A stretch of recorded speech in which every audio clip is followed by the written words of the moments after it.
Spurs are quietly building an exit plan for De'Aaron Fox.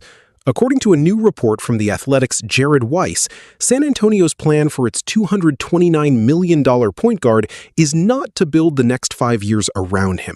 It's to rebuild his trade value first, then eventually hand the backcourt to Dylan Harper. That single detail changes how every Spurs fan should watch next season, because the point guard leading the offense in October may already be on a clock nobody announced publicly. By the end of this video, you'll understand why Fox currently can't be traded even if the Spurs wanted to move him, what Harper actually did in the finals to accelerate this timeline, and what San Antonio's real plan looks like once Fox's value is rebuilt. The report itself is specific about the mechanics, not just the intention. Weiss wrote that Spurs sources describe an understanding that Fox is not tradable on his contract at the moment, and that rehabilitating his value with a strong playoff performance next season is described as crucial to what he called an inevitable backcourt succession plan. Read that phrasing carefully, because it tells you two things at once.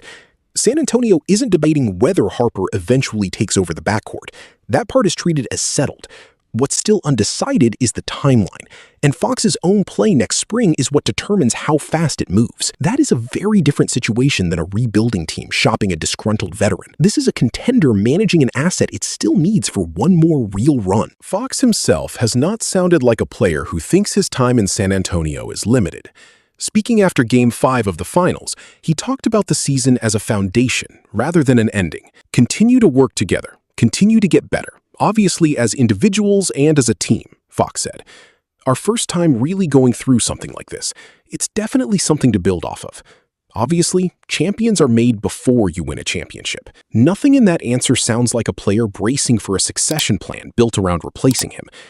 That gap between the private front office understanding Weiss described and Fox's own public framing is exactly the kind of complication that makes this harder to predict than a simple "Spurs are trading their point guard" headline. The numbers explain why this plan exists in the first place.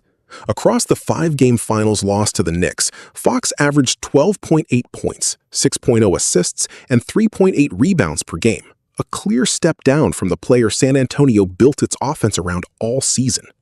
During the regular season, over 72 games, he posted 18.6 points, 6.2 assists, and 3.8 rebounds in 31.0 minutes a night, numbers that got him back into all-star conversations. The gap between those two stat lines is the entire reason a rehab the value plan exists at all. If Fox had played in the finals the way he played in December, there would be no rebuilding project to report on.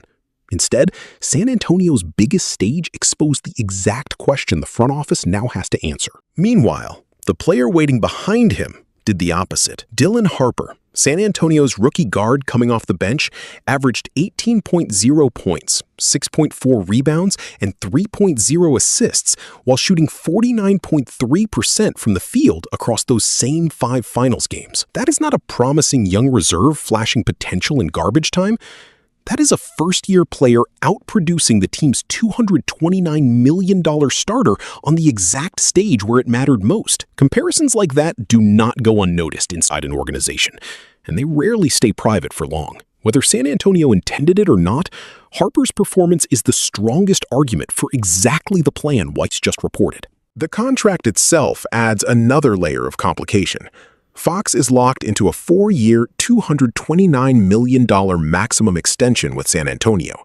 His base salary is set at roughly $51 million for the 2026-27 season, climbing to $55.1 million in 2027-28, $59.2 million in 2028-29, and $63.3 million in the final year of the deal. Numbers on that scale are exactly why Weiss's sources framed him as not tradable on his contract at the moment. A max-level salary attached to a finals performance that just raised questions is a difficult package to move without absorbing a real loss in return value. That is the practical reason San Antonio's plan starts with rehabilitation instead of an immediate trade. The front office needs the film from next season before it can even have that conversation. None of this happens in isolation from the rest of the roster. San Antonio has spent the past 2 seasons building around Victor Wembanyama, and last season, that construction paid off with a genuine Western Conference upset over Oklahoma City before the finals loss to New York. The Spurs are expected to remain one of the conference's best teams again. which means Fox isn't walking into a lost season where a slow start gets quietly ignored. Every possession he plays next year will be measured against both his own regular season numbers and Harper's finals breakout, inside a locker room that just experienced a championship series for the first time. That is real pressure for a player whose value is supposed to be recovering, not eroding further. It's worth being honest about the limits of this evidence, too. 5 finals games is a small sample to permanently redefine a player's trade value, and Harper's breakout came late in a series that had already worn down San Antonio's rotation by that point. A rookie playing loose, lower-pressure minutes off the bench is also a fundamentally different job than a starter carrying an offense for 82 games. None of that erases what Weiss reported. It just means the inevitable part of this succession plan is inevitable in direction, not necessarily in speed. San Antonio can still change course if Fox comes back next season and looks like the all-star version of himself from December. So here's what this actually means heading into next season. San Antonio isn't benching De'Aaron Fox, trading him this summer, or handing Dylan Harper the starting job in October. What it is doing is running a 1-year evaluation with real stakes attached to it. Fox gets the starting job, and every opportunity to prove the finals was an outlier, not a preview. Harper gets real reps behind him, with a front office already mentally prepared for the moment those reps become impossible to keep on the bench. If Fox plays like his regular season self, San Antonio keeps a max point guard and a blossoming second option, arguably the best problem a contender can have. If he doesn't, the trade the Spurs currently can't make becomes the trade they eventually will. That is the real verdict hiding inside one quiet report. San Antonio already knows how this ends. They're just giving Fox one more season to write a different one.